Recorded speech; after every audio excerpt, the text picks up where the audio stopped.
This little kitchen here does 500,000 meals a year, and that doesn't even count Christmas Day.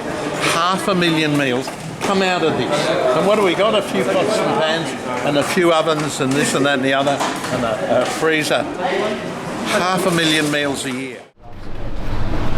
Well, this old kitchen here, which is now empty, which is going to be renovated and made all new, sparkling new, because we've got to make sure we're at the edge of food quality. And that means we've got to have the latest equipment and the best equipment so we can prepare the meals for the people who really need them, you know? And it's got to be high quality. This project has been on the back burner for a few years from what I understand. The kitchen has been pushing out 1,000 meals a day for many, many years. And I tell you, the first day I walked in here, I was struck by how much food and the quality of food that these guys are pushing out from the paucity of the circumstances of the kitchen. There's really something special about the commitment of the guys and what they're pulling out of such a simple space. Hard to believe, isn't it? There's been some 9 million meals gone through here. 9 million meals from all these ovens and stoves and things and bits and pieces. Now it's all out there, so we're doing it there for a while, and we're going to renovate the whole kitchen so we'll be as good as the best restaurant in Sydney. And for the homeless people, that's what we should have. I think it's going to be great by the time they finish with it. New building, good food, good friends.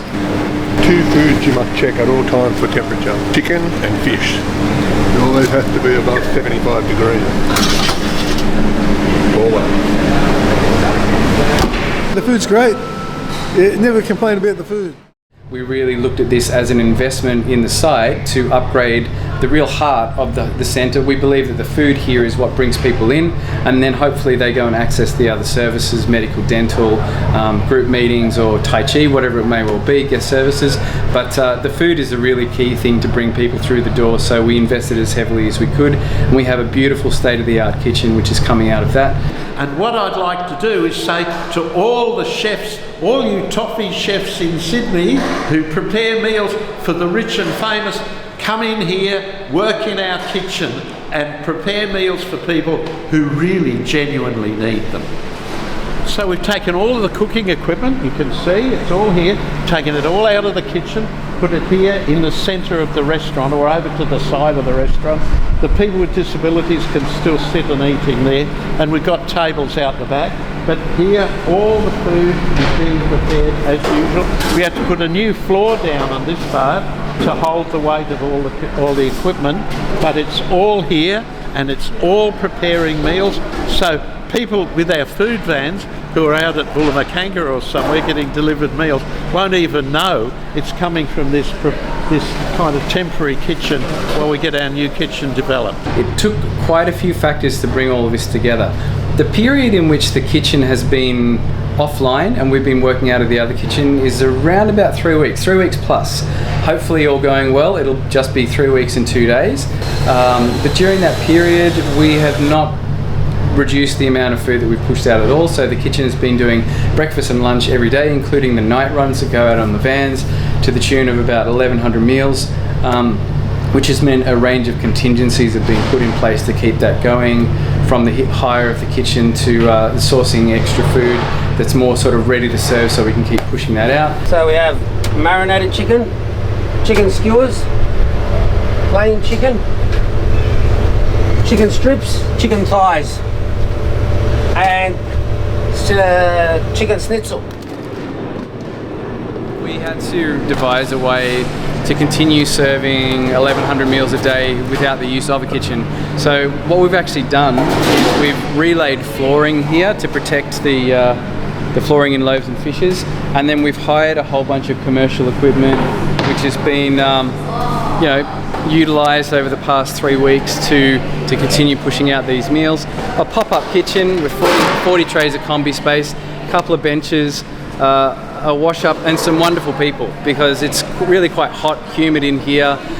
It's not designed to be a commercial space, and just the real commitment to serving beautiful meals that's come out of these guys in the face of the difficulty, both the volunteers and the chefs and the whole kitchen team, has just been extraordinary. Clean today, like give them a proper scrub so that they go. We've been here since about 6 this morning, so we've been bumping in the new kitchen equipment, and the team has been on site as well, preparing another 250 breakfasts, and we're going to do about 850 lunches. So that in the midst of these guys coming in, we've got this beautiful stainless which is being fitted out for the kitchen. We've got all the kitchen equipment, new combis, brat pan, and all the stainless stuff going in today. So big day. You know, and the usual kind of catastrophes that we love to solve, so it's all going well. In fact, the biggest part of this process was getting the floor redone, and that's what's made this process and this project a lot bigger than it was.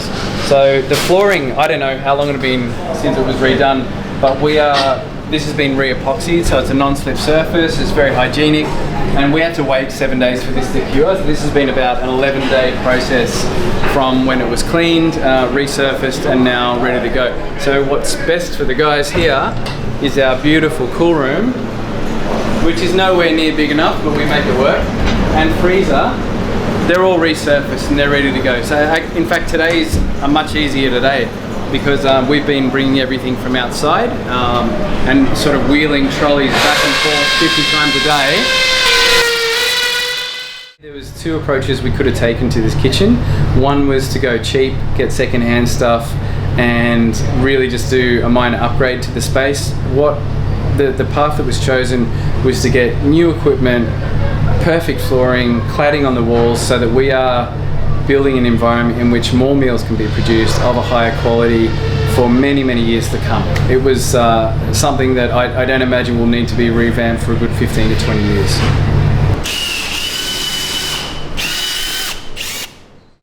Come on, look. So got this beautiful stainless going in today. Hotline's been all plumbed in, gassed in, power in. We should be ready to rock tomorrow.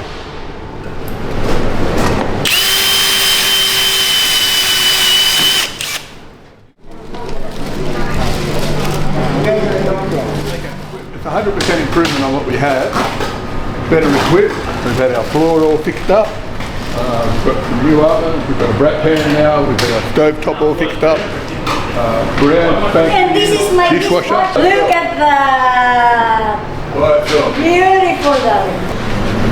That's our freezer there. Hard to believe, but we'll eventually use all of this and more. Terry, how are you? I'm doing the smoking ceremony for you today. 10 o'clock? 10 o'clock? Yep. Yep, no worries. Welcome to our brand new kitchen. Our brand new kitchen. Just look at it. We had our first breakfast from here today, and it was frittata, and it was fantastic. Now, watch out, world. Watch out, world. Here we come. Here we come. What do? We do 500,000 meals a year. Pretty soon it'll be 1 million, and they'll be all over the place. Welcome to our brand new kitchen.